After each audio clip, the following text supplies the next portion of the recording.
প্রতিষ্ঠানের মাহফিল দুনিয়াতে যতগুলি জায়গা আছে তার মধ্যে সবচাইতে দামি জায়গা হলো মসজিদ। কোন জায়গা বলেন? মসজিদের উদ্যোগে আজকের এই মাহফিল। দুনিয়া যখন ধ্বংস হয়ে যাবে, একদিন সব কিছু শেষ হয়ে যাবে, লয় হবে, ক্ষয় হবে, সব কিছু ভেঙে চুরমার হয়ে যাবে, কিন্তু আল্লাহর ঘর মসজিদ বানবে না, চুরমার হবে না।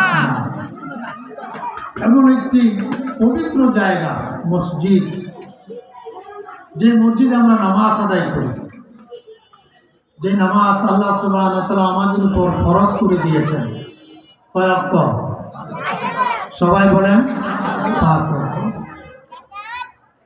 এই 5 ওয়াক্ত নামাজ যারা জামাতের সাথে আদায় করবে, হাদিসে কুদসি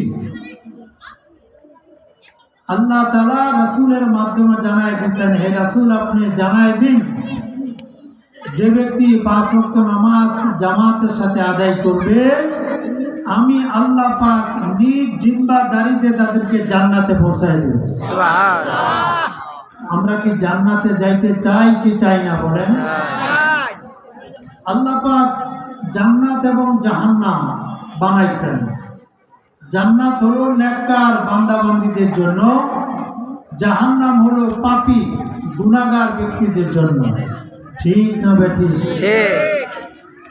এখন আমরা সিদ্ধান্ত নিব, আমরা কি জান্নাতে যেতে চাই নাকি জাহান্নামে যেতে চাই? জান্নাতে। কোন দিকে যাব? জান্নাতে।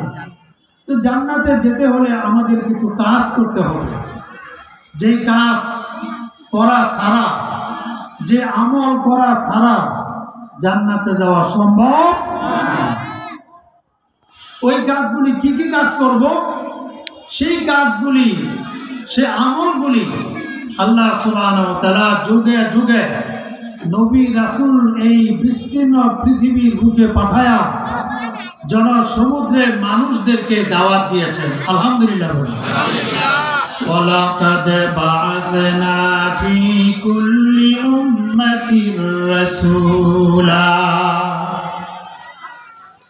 আল্লাহ তাআলা বলেছেন, এই পৃথিবীর জমিনে আমি আল্লাহ পাক এলাকা ভিত্তিক, কম ভিত্তিক, জাতি ভিত্তিক নবী রাসূল প্রেরণ করেছি। সমস্ত নবী রাসূলরা এসে মানুষের ময়দানে আমি আল্লাহ পাকের পরিচয় দিয়েছেন, কালেমার দাওয়াত দিয়েছেন, তাওহীদের কথা বলেছেন, রিসালাতের কথা বলেছেন, আখিরাতের কথা বলেছেন। জোরে বলেন ঠিক কিনা? সর্বকালের সর্বযুগের সর্বশ্রেষ্ঠ নবী আমাদের নবী, নবী মুহাম্মদুর রাসূলুল্লাহ সাল্লাল্লাহু আলাইহি ওয়াসাল্লাম। এমন একজন নবীর উম্মত আল্লাহ তাআলা আমাদেরকে বানাইছেন, যে নবীরে আল্লাহ পাক না বানাইলে আল্লাহ আসমান, জমিন, চন্দ্র, সূর্য, গ্রহ, নক্ষত্র কোনো কিছুই বানাইতেন না। ঠিক না বেঠিক? তাহলে ওই নবীর দাম কম না বেশি? যতক্ষণ পর্যন্ত আমার আপনার নবী জান্নাতের ভিতরে কদম না রাখবেন, ততক্ষণ পর্যন্ত অন্য কোন নবী রাসূল জান্নাতে যাওয়ার অনুমতি পাবে না। সুবহানাল্লাহ। আরেকদিন কইলেন, হ্যাঁ। আর আমরা ওই নবীর উম্মত, আমাদের দাম কত? নবী যেমন দামি, নবীর উম্মত দাম কম হবে না বেশি হবে? এই জন্য বলা হয়েছে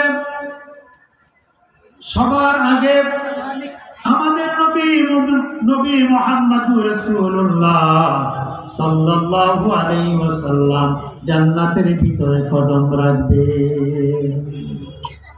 আর উম্মতের মধ্যে সবার আগে আখিরি জামানার পয়গম্বর নবী মুহাম্মদুর রাসূলুল্লাহ সাল্লাল্লাহু আলাইহি ওয়াসাল্লামের উম্মত, অর্থাৎ আমরা জান্নাতের ভিতরে অন্যান্য নবী রাসূলদের উম্মতের আগে আমরা জান্নাতে চলে যাব। তাহলে নবী যেমন দামি, নবীর উম্মত তেমনই দামি। আলহামদুলিল্লাহ। ওই দামি কাজগুলি আমাদেরকে করতে হবে। ঠিক না ঠিক বলে? এই যে আজকে আমরা মাহফিলে আসছি, এটা কি ভালো কাজ না খারাপ কাজ? এই মাহফিলে কি সবাই আসতে পারবে? আসতে পারবে না। আমাদের কাছের মানুষ, পরিচিত মানুষ, তারাও কিন্তু সবাই এই মাহফিলে আসতে পারবে। যাকে আল্লাহ পাক পছন্দ করেন, যাকে আল্লাহ পাক কবুল করেন, সেই আজকের এই মাহফিলে আসতে পারবে। আবার অনেকে দূরে থেকে তারা মাইকের আওয়াজ শুনতেছে, সিফাই সাফাই বইয়া তারা ওয়াজ শুনবে, কে কি বলতেছে এটা তারা শুনবে। বাদামও খাইব, ওয়াজও শুনবো, বিড়িও টানবো, ওয়াজও শুনবো, চাও খাইব, ওয়াজও শুনবো। কথা ঠিক না বেঠিক? তো দূরে থাইকা শোনা আর প্যান্ডেলের ভিতরে বৈশা শোনা কি এক না। এই জন্য আমি বন্ধুদেরকে অনুরোধ করে বলবো, আজকের এই মাহফিল এই এলাকার জন্য একটা বড় নিয়ামত, এলাকার জন্য একটা বড় নিয়ামত। এই নিয়ামত থেকে বঞ্চিত যারা হবে তারা হবে পরাকপালী। তার মতন হতবাগা আল্লাহর জমিনে আর হয়। এই জন্য চলে আসুন মাহফিলে। আল্লাহ পাক সবাইকে আসার বসার কথা আমল নিয়ে তো বলার এবং শোনার তৌফিক দান করুন। সবাই বলে আমিন, আর জোরে বলে আমিন।